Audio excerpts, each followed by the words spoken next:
Hello everyone, welcome to our bonus video on boundaries and safety in dating. We wanted to make sure that we hit on these key important factors because with everything fun, we also have the reality of making sure that we're safe, that we feel protected, and that we feel like we're taking care of ourselves in the best way possible.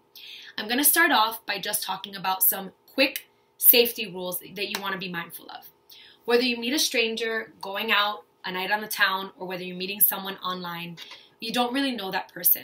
So some key things that you want to do is A, you never want to let them know where you live. You want to meet in a well-lit area, an area that's safe, that's an area that you know. Yeah, an area that you know so you're not lost. Yeah. So like in case you need to like leave and go away, you don't want to be in a situation where you're stranded in the middle of Long Island. Yeah, exactly. You never want to go to another town where you're unfamiliar with. You know, someone lives in New Jersey, would you mind? It's only a train ride away. No.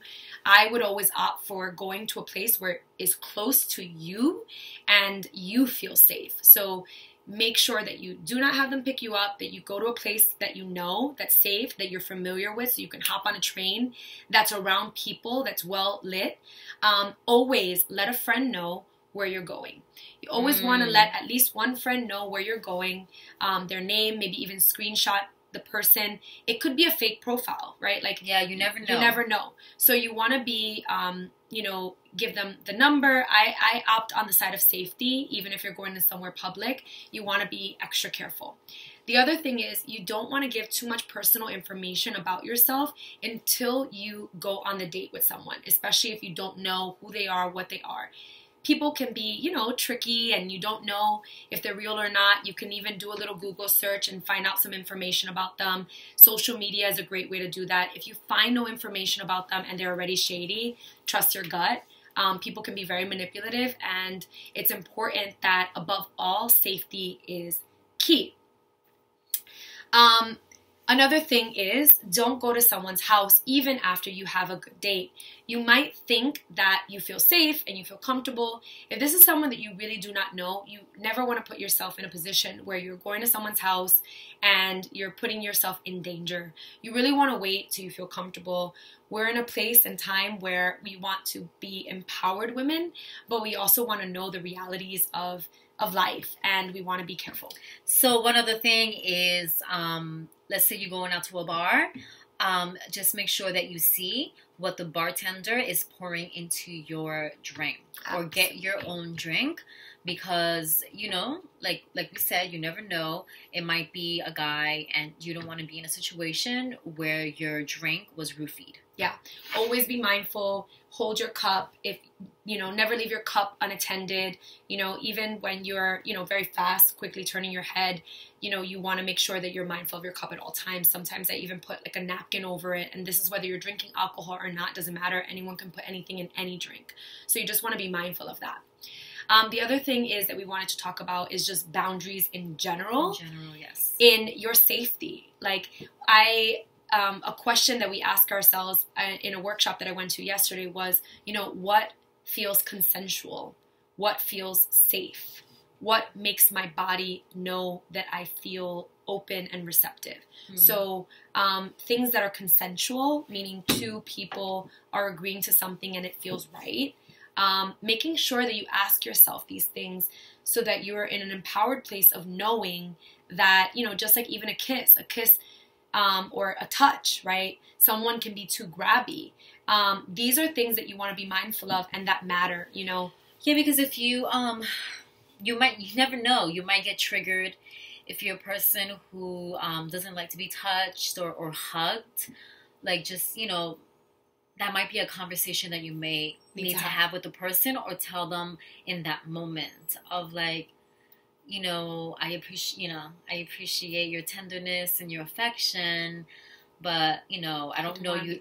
I don't want to be touched at the moment. I don't really know you and I'm not comfortable yet.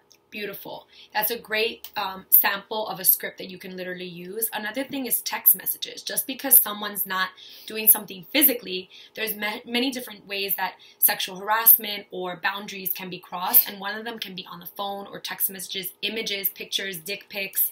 Oh, yeah.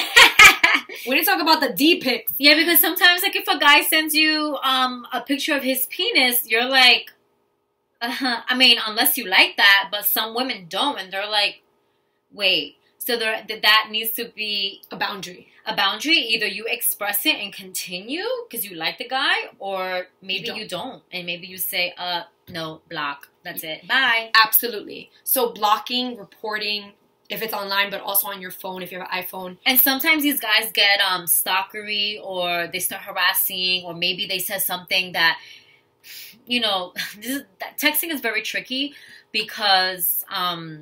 you know, people misinterpret the things that you say. So if you say something and it triggers him, and then he goes a little cray, and having a boundary of like, I don't want to argue over text, or I don't want to argue over, you know, like. Yeah, and if you're already fighting with someone that you don't know, I mean, like, block him and leave. But this is also, you know, some people are going to be, you know, dating for 6 months and on when you're actually in relationship. Some people date for a very long time.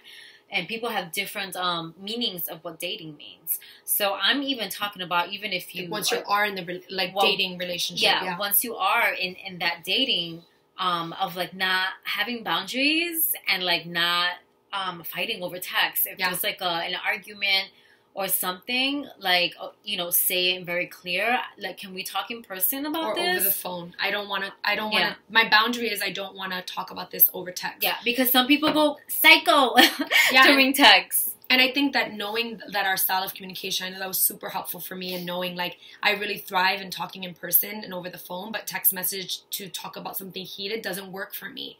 And just honoring those things about your personality help give people the opportunity to work with you and communicate with you in a way that respects you. Going back to what we were saying about sexual pics or even conversation, maybe it's not a picture, but it's a text that feels like too sexual or flirty, and you can very clearly say, you know, I don't feel comfortable talking like that.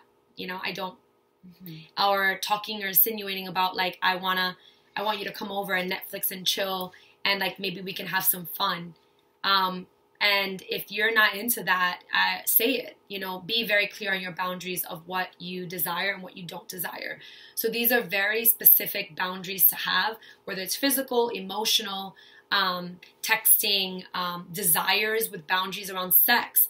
If you're intimate, or, you know, like Tatiana, we're talking about not only before the date, when you're going on a couple of dates, dating many people, but once you're dating someone, whatever your definition of dating is, even if it's just hooking up with someone, that for some people, I kind of categorize it all as the same thing. Other people have different definitions, but for clarity's sake, we're talking about any man that you're speaking to in any shape, way, or form, regardless of the level of intimacy. You have the right to establish boundaries. And a lot of times women don't think that they do unless the person's their boyfriend. Right.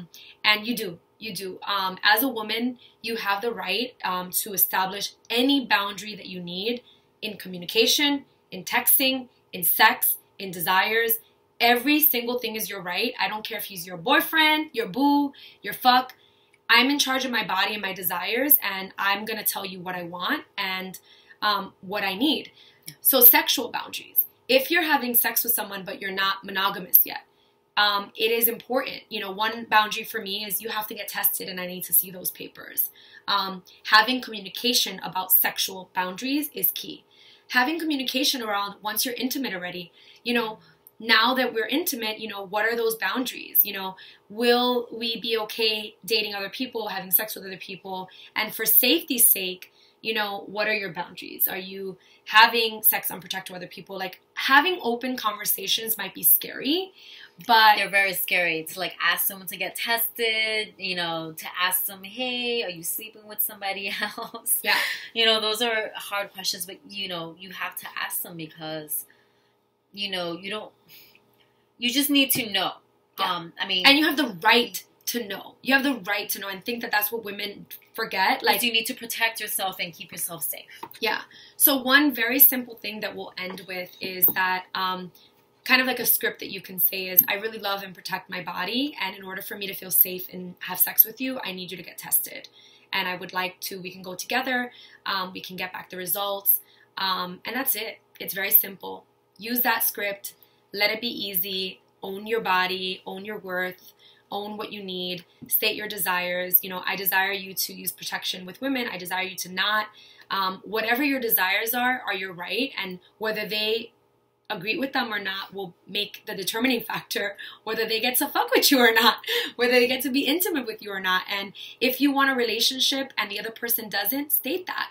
You know, be clear with your desires. If you go out on a couple of dates and you're starting to like the person, it is totally okay to share, you know, hey, this is what I'm looking for. You're not asking him to do anything. You're saying, here's where I am. You can even put that as a boundary in your dating profile. If you're online, you can write, you know, seeking something deep and meaningful, so that you're giving off, or if you're looking for something fun, looking for something casual and fun, so that immediately when people are looking at your profile, it's kind of clear, so you can weed out some people. Yeah. Yay. Awesome. Yay. So we hope you enjoyed. This is our bonus video, so hopefully these tips will help you on your way. Take care. Take care. Bye-bye.